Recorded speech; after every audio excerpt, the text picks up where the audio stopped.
Welcome to Get Over It, the consciousness transforming podcast for exceptional 21st century living. We have a favorite author of mine back. We're going to be speaking today with Marlene Seven Bremner, and we're talking about her latest book, The Hermetic Marriage of Art and Alchemy, Imagination, Creativity, and the Great Work. For those of you who remember, she was on in January of 2023. And if you don't remember, listen to that podcast. It was absolutely fabulous. And that's going to dovetail into this work that she's talking about today. And folks, if you're looking for a book for the fall and winter, just to carry you through so you can leisurely read, gain more understanding of yourself and of others, this book is the great book to do that. Okay. She presents it in a style that is easy to read, chock full of knowledge, will send you down a path of deep thinking. And because you think deeply and you use your imagination a little bit, it's going to bring about great change. And we're going to delve more into that in a moment, but it's a great book for your fall and winter reading list. Now, the information shared on Get Over It uses intuitive and pragmatic insight to help you shift your consciousness to break through the blocks and release energy that is no longer needed. Yes, we're going to help you let go of the BS that's been holding you back. But you guys know I always ask, are you truly ready to? And by the way, folks, BS is belief system. A bit about me for my new listeners: intuitive since birth. I'm a third generation intuitive with over 3 decades of experience supporting people to break through the blocks along their path. I'm a strategist for personal and professional transformation, revealing cutting edge information that enables you to prosper and thrive.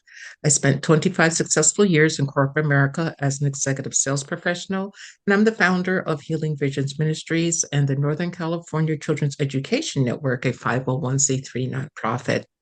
I provide consultations and healings in all areas of life that heal the mind, body, spirit connection, allowing you to live your very best life. My clients say that I keep it real while providing them with accurate information to assist them along their journey as a spirit living a human existence. But they also say, if you really don't want to know, don't ask Monique. My background includes a doctorate in metaphysics, Reiki master teacher, ordained minister, and clinical hypnotherapist. So whether you are stressed, depressed, or possessed, I can help. To find out more about me and what I offer, go to my website, and that's MoniqueChapman.com. I'm going to invite you to like and follow me on Facebook and LinkedIn. My guest today, Marlene Seven Bremner, is a self-taught oil painter, author, poet, and musician, exploring esoteric themes arising from her study and practice of Hermeticism, alchemy, magic, astrology, and mythology. Seven developed her painting career in the Pacific Northwest, showing her art in both group and solo exhibitions along the West Coast and internationally. And she now resides in the desert of New Mexico. And you can check her out at her website, and that's Marlene7Bremner.com, MarleneSevenBremnar.com. Welcome, Seven. Thank you, Monique. Thanks for the lovely introduction. I'm happy to be here. I guess I should say welcome back. Yeah, thanks for having me back. Yeah, it's great to have you back. As I said earlier, I absolutely love the book. And folks, she has an 8-page full color insert of her artwork in the middle. And if this woman can teach herself to paint like this, anybody can do anything.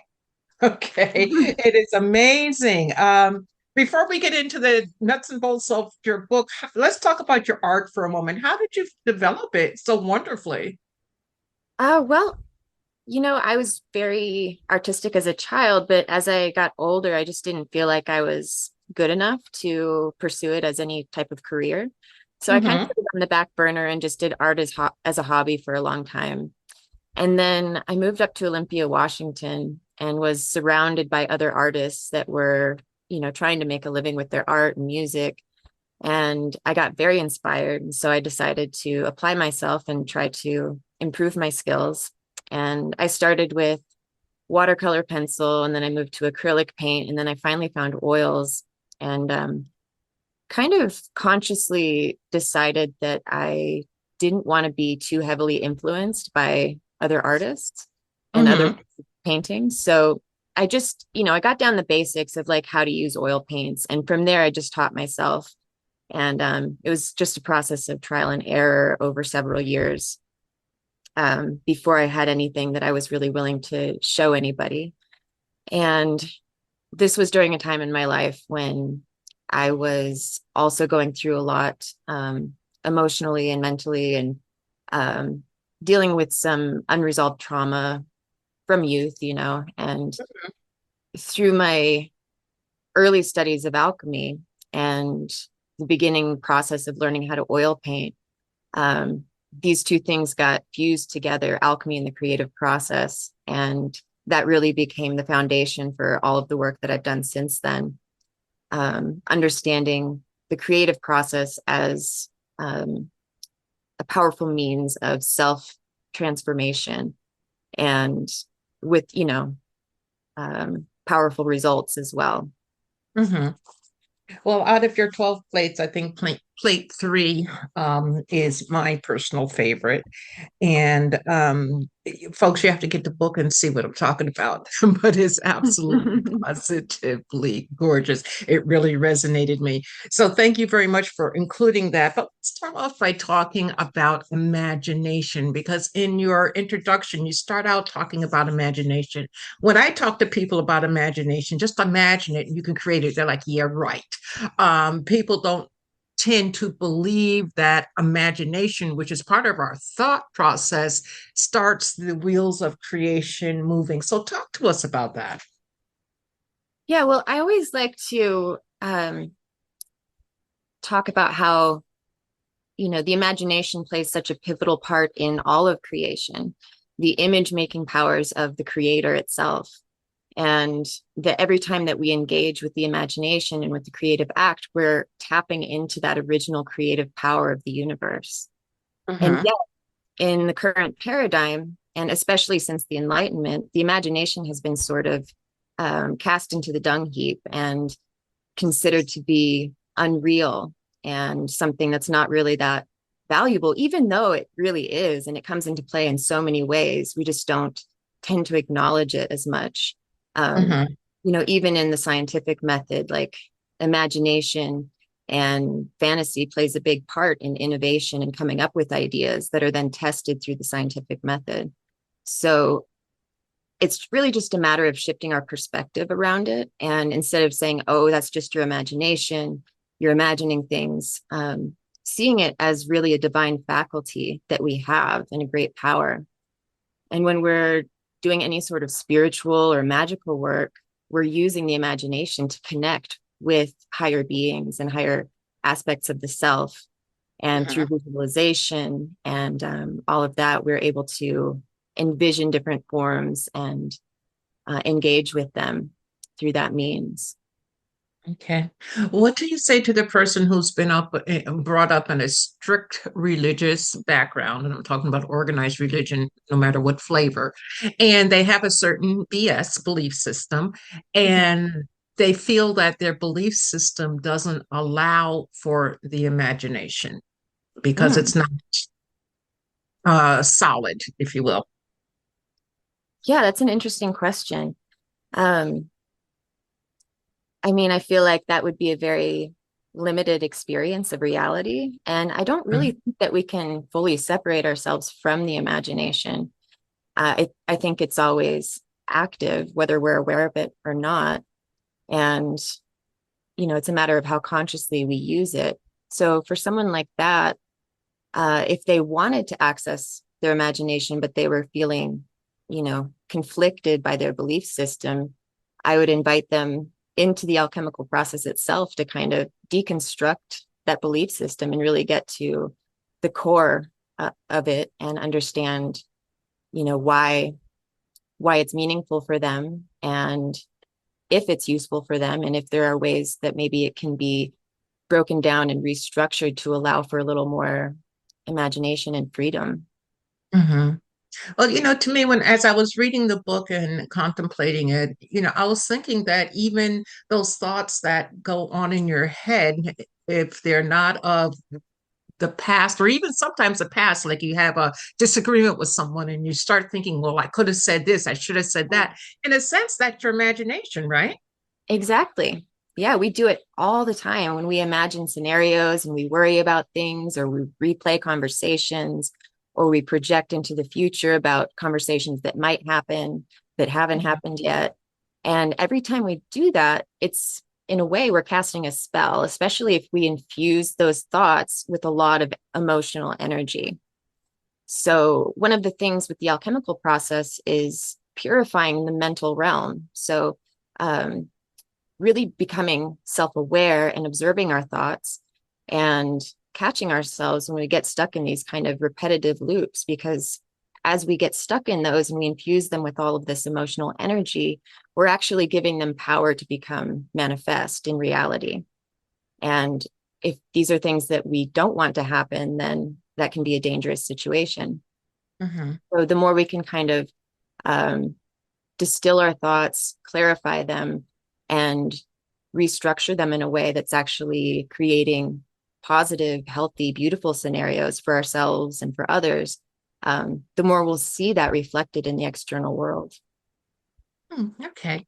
Well, let's back up a little bit and let's talk about the great work in alchemy. In the book, you describe four stages of the great work. Talk to us about them and how we can integrate them into our lives today. High level, because folks, this runs deep. So she's going to give you a high level overview. Yeah. So the four stages originally referred to transformations within the alchemist's vessel. And that might have been a plant material or a mineral or a metal. And what they observed was a series of color changes. And there's slight variations on the color changes, but it's generally agreed that it moves from black to white to red. And then in the older traditions, I think they go back to Heraclitus, there's a yellow stage between the white and the red. So it's black, white, yellow, red. And these all have different sort of alchemical processes that go along with them. And the beginning of all of it is in the darkness and the blackness. And this relates to the prima materia, the first matter of creation. And so the alchemists were very preoccupied with obtaining the prima materia and beginning the great work. And Mhm. I relate the prima materia to that darkness within us, that generative place, the unknown and the mystery where all of creation arises from within us.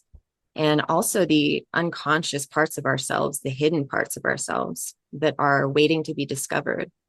And so, in a sense, it's like we go into the depths of the earth and we extract these raw metals that have been just waiting there for us to find them.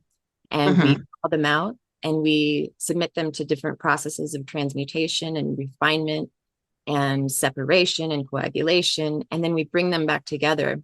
And all of this unfolds throughout the four stages of the work, but it begins with that darkness. And so, in one's personal experience, this might just be a time of deep reflection. It could be a time of depression, anxiety, or fear.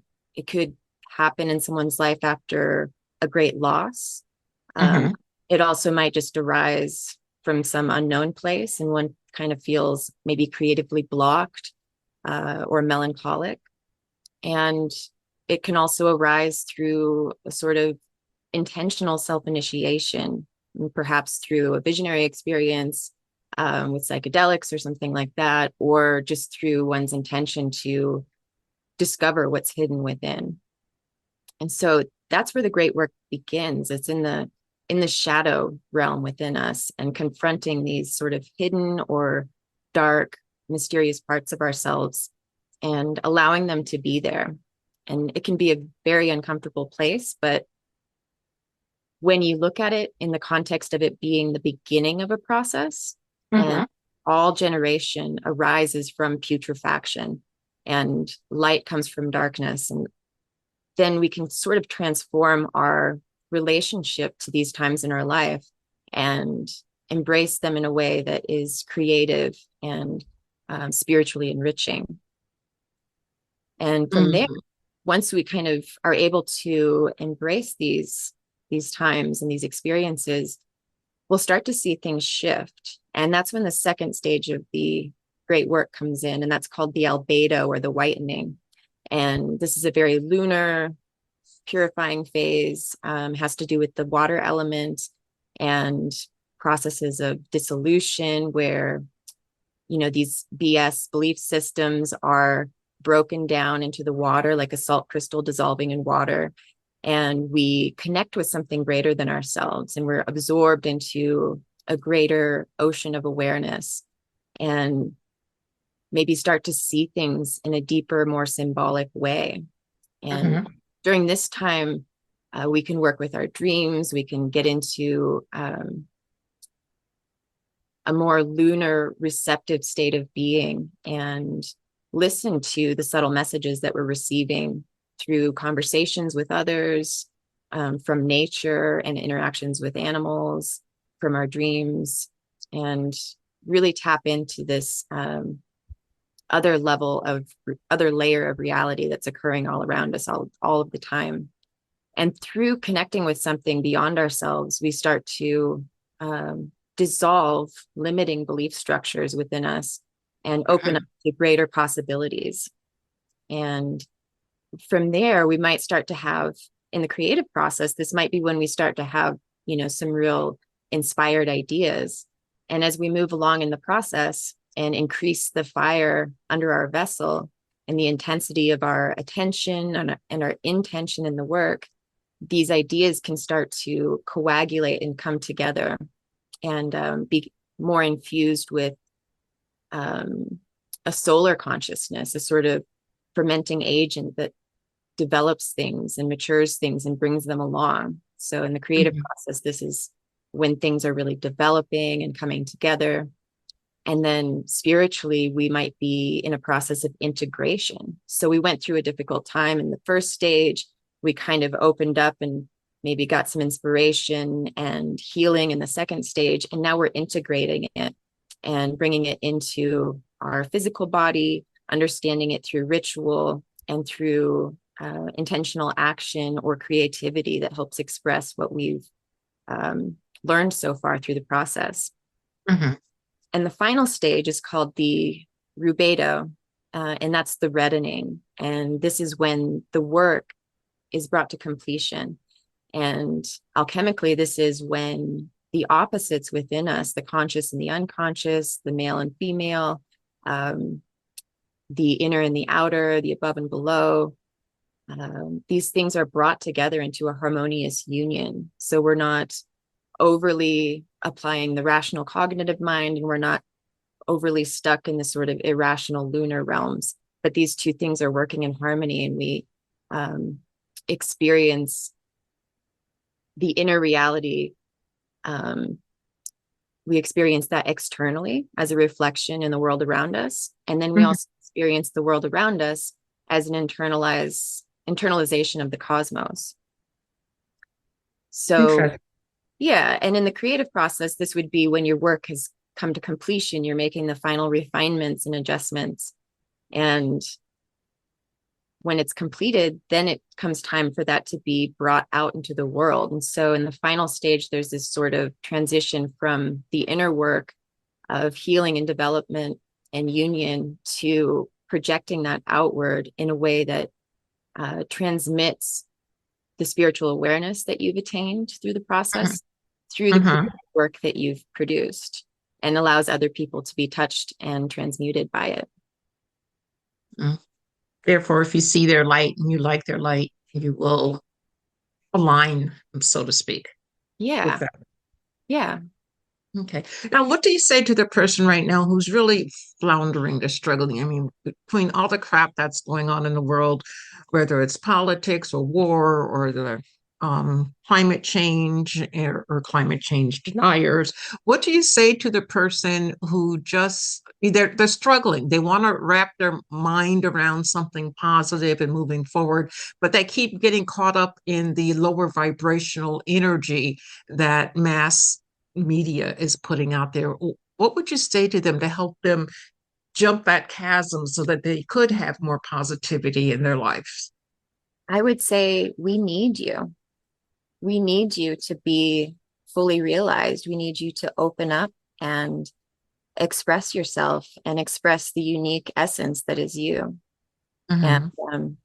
that it's, we need to be aware of what's going on. You know, we need to be in touch with the things that are happening in the world and in our communities. But if the awareness of those things is dragging us down to the extent that we're not able to contribute by being our fully realized, authentic, genuine, unique expression of divine light that we're meant to be, then we're not doing what we can to change the situation. Because I feel like that's really the core of transmuting the collective reality that we're experiencing is everyone on an individual level getting in touch with that deeper core essence within them and allowing that to unfold and express itself through everything that you do.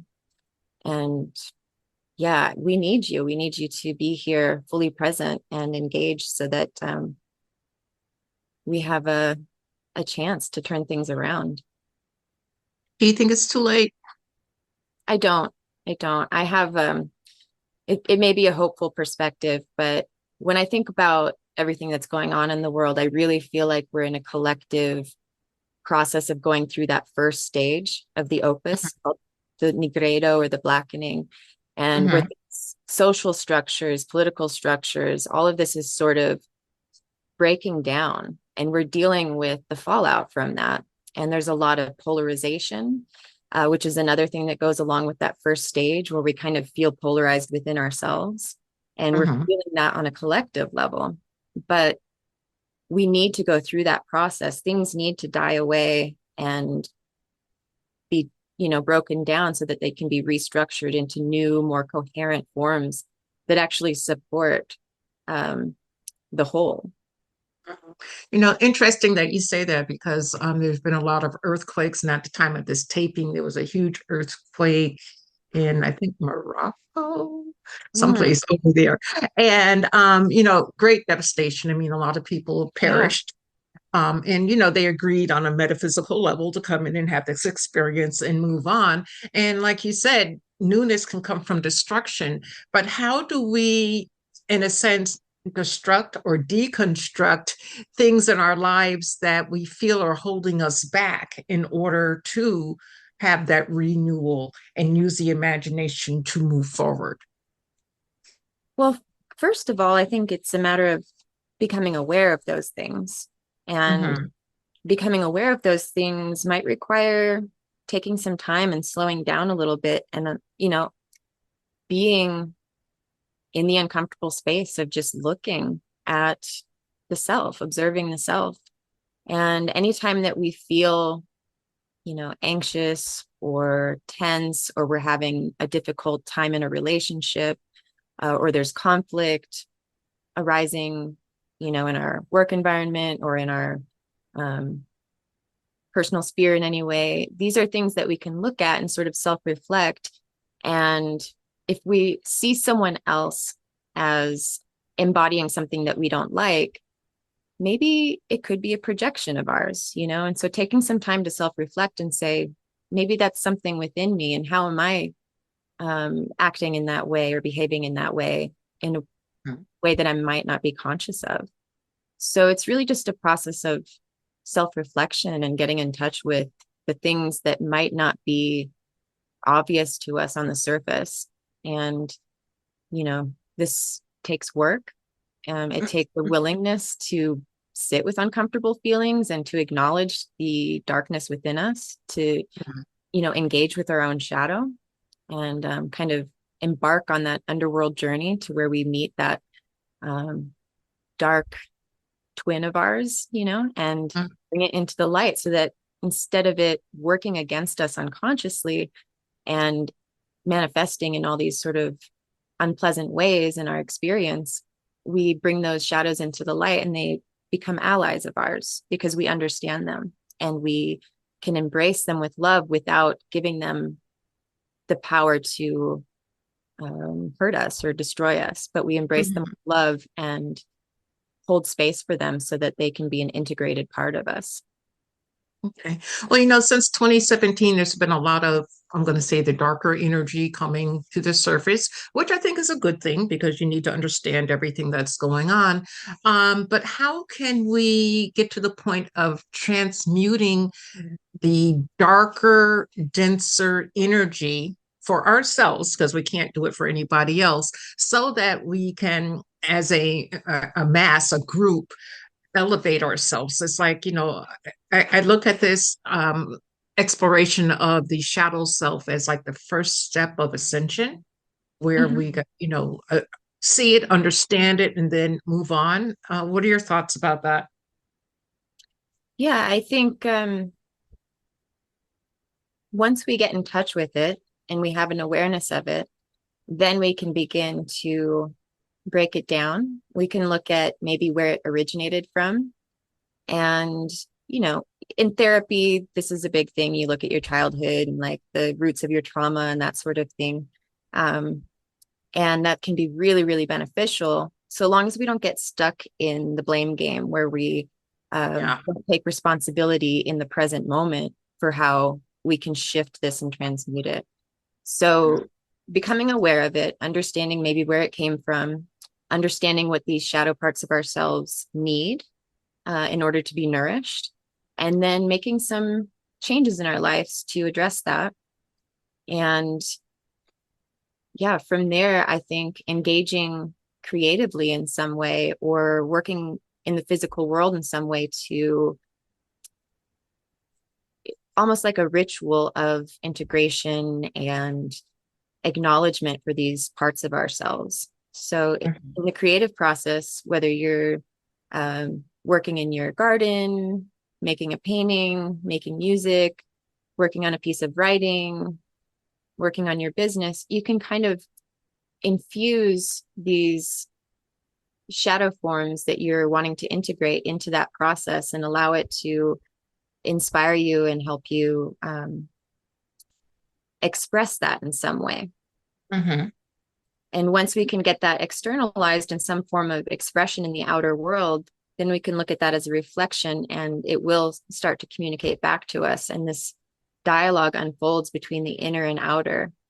And I think that's really where that transmutation happens, is when we start to understand the relationship between what's happening within us and what's happening outside of us and vice versa. So yeah, I think finding some way to ritually acknowledge these parts of ourselves and give them a space to be transmuted. Okay.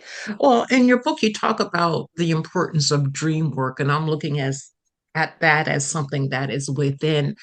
But you can have the wonderful dreams where everything is light and fluffy, and then you can have the hellish nightmare. How do we integrate both both ends of that spectrum to help ourselves move forward? Well, I think all dreams, whether they're scary or really beautiful, have something to teach us, something to communicate from the unconscious side of ourselves.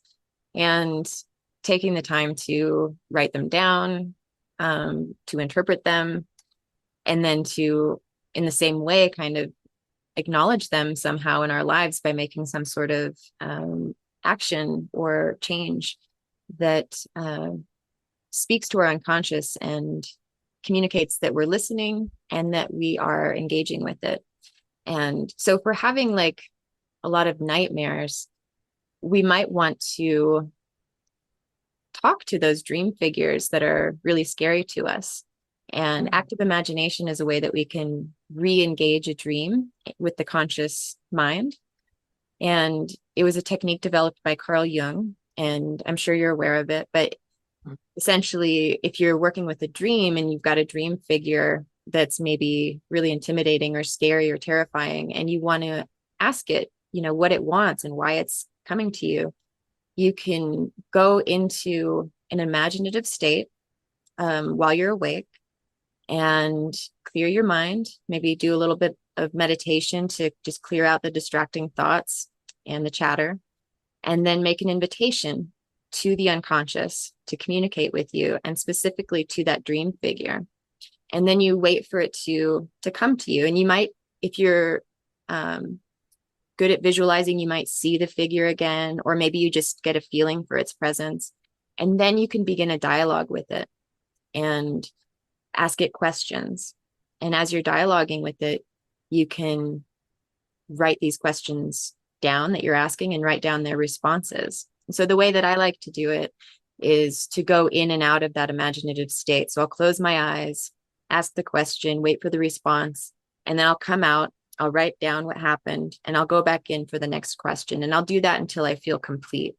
And usually there's some sort of bargaining that you can do with these difficult dream figures, because they're a part of us that's asking for attention. If there's some dream figure that's really violent or scary, they're asking for something.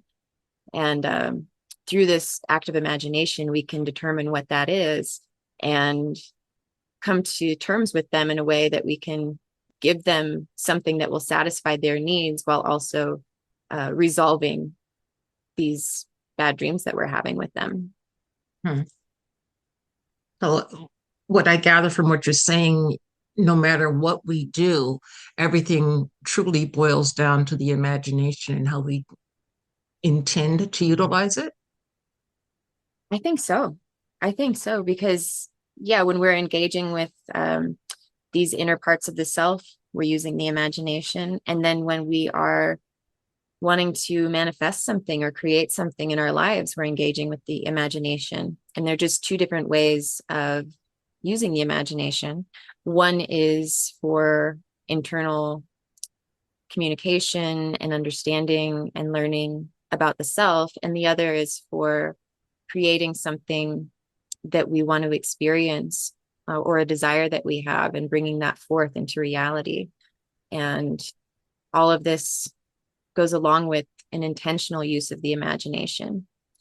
And of course there's daydreaming and fantasy, and that has its part too, but I really tried to differentiate between that and intentional or true imagination in the book, because when we get stuck in a fantasy, or we find ourselves daydreaming, this is often an unconscious use of the imagination. And it's totally wonderful. We can go off into a fantasy and have a wonderful experience. Or sometimes maybe we go into a sort of nightmare fantasy where we start imagining terrible scenarios.